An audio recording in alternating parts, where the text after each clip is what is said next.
Hey, what's going on, Freedom Roots? All right, so in this live,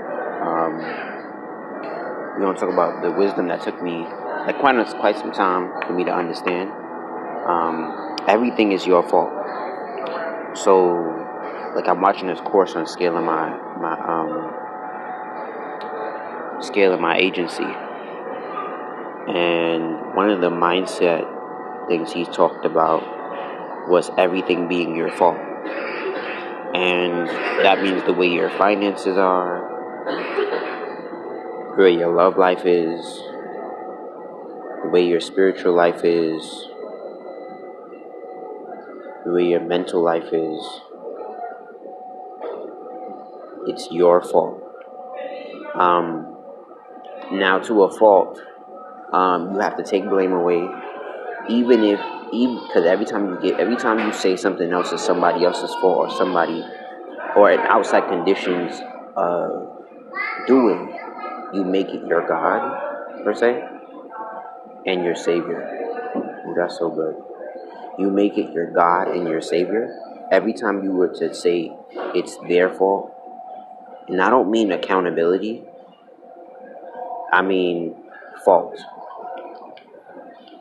As in, there's no getting back up.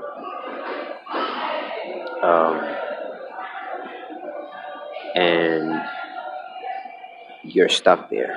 You feel what I'm saying? I mean blame.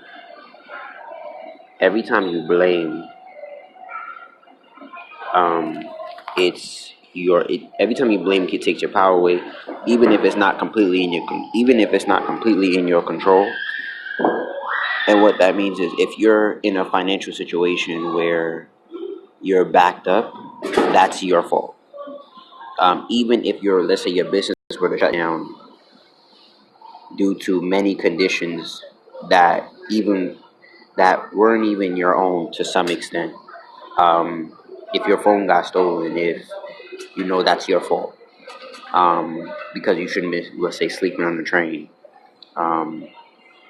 If you're spiritually behind, mentally behind, emotionally behind, when you can make decisions, that's the number one thing that comes with blame.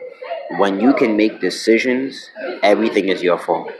Let me say that again, because that takes a lot of maturity. It's a lot of maturity to understand. When you can make decisions, meaning to cut off. You feel me? To cut off.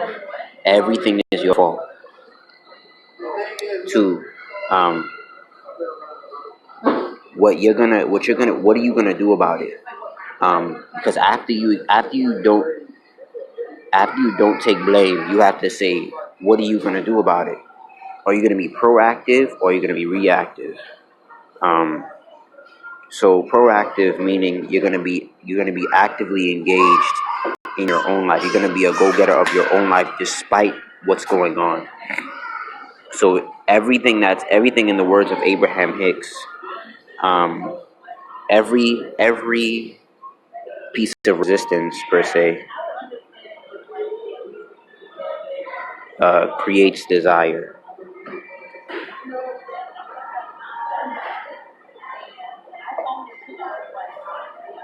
So if it creates this, like I said here, everything creates a goal or desire. So now that you met this resistance or what you don't want, what desire did it create? So if you take away the blame and you say everything is your fault and you're being proactive about your life, it created a desire or goal. So now that this has happened, whatever happened in your life, what did it create? Learn from all of it. And they even say train your mind to see the positive in everything. Even though that's quite a discipline, but learn from all of it. Take action in your situation. Because one of the things that I see with a lot of my clients, a lot of my friends, they skip this step right here. This step is so fucking important. You have to take action in your situation, not when your situation gets better or when you're in the perfect circumstance. because usually that never happens if you don't take action in your situation. And this also gives you an opportunity to prepare better, prepare for better, or especially for the next time. So if you take action in your situation, meaning in your now moment, so all you have is now. Because usually what I find myself doing at times or a lot is procrastinating because I'm not in the now. So when you're not in the now, when you're not in your situation, you don't find solutions to get it into a better situation. So when you're proactive about your life, you take action in your situation. So for things to get better, because things never get better if you don't take action in your situation. It gives you an opportunity to prepare for better, especially for the next time. So if that lesson were to come again, were to come again, you can say, "I learned that lesson, and I'm not doing it again." But if you don't, when the lesson does come back around, because it probably will come back around, when you see it in another shape, way, or form, you're gonna know what you avoided. You're gonna know what you missed out on, etc., etc.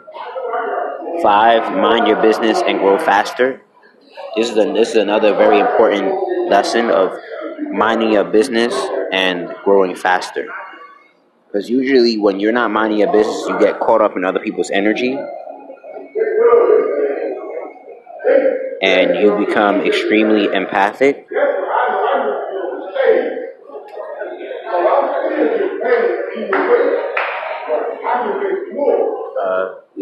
extremely empathic, and you make everybody's problems your own.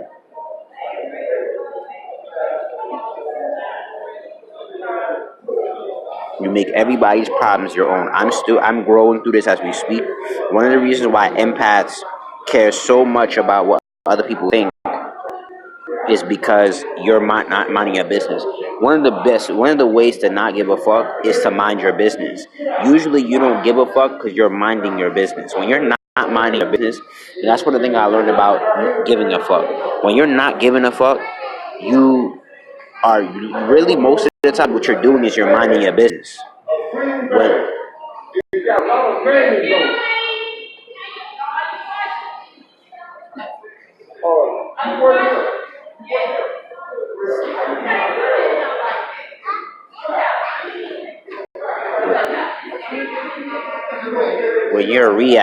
when you're that was so distracting. When you're reactive, you play the victim because it doesn't create a goal or desire. You play the victim. Um,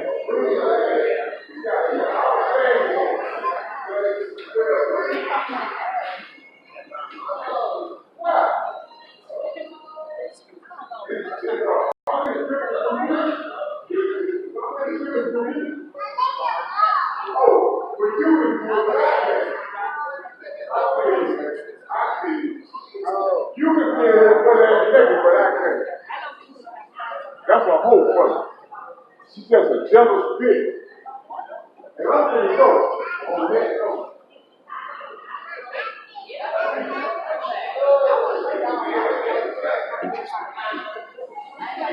That's an interesting perspective because like a guy came in and his clothes were on the floor and I think somebody took them, and that's reactive, and he came in yelling, playing the victim. And yelling at the customer, the person who works here, and she doesn't even know what's going on. So basically, playing the victim, blaming everyone else, and don't prep and not and does she he doesn't he didn't prep so it didn't give him time to prepare, and he kept going with the flow. So the flow of his emotions, and then he played the victim again and blamed everyone else. And the crazy, yeah. 3, you created the circumstance. So everything in your life is created by your imagination and or your self-talk. Um, so so I understood. So everything in that. So that's from Neville Goddard.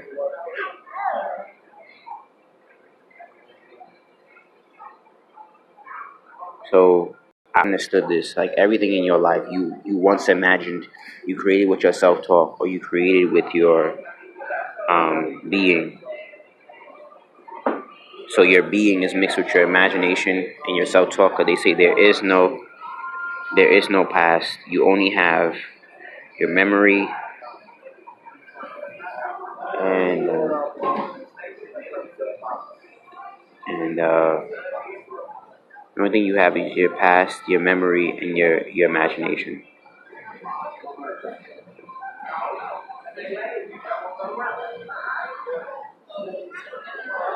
Uh, and the last one, the most important of all this live is, did you did you learn the lesson? Um, if you did learn the lesson, this is the most important point. Did you learn the lesson?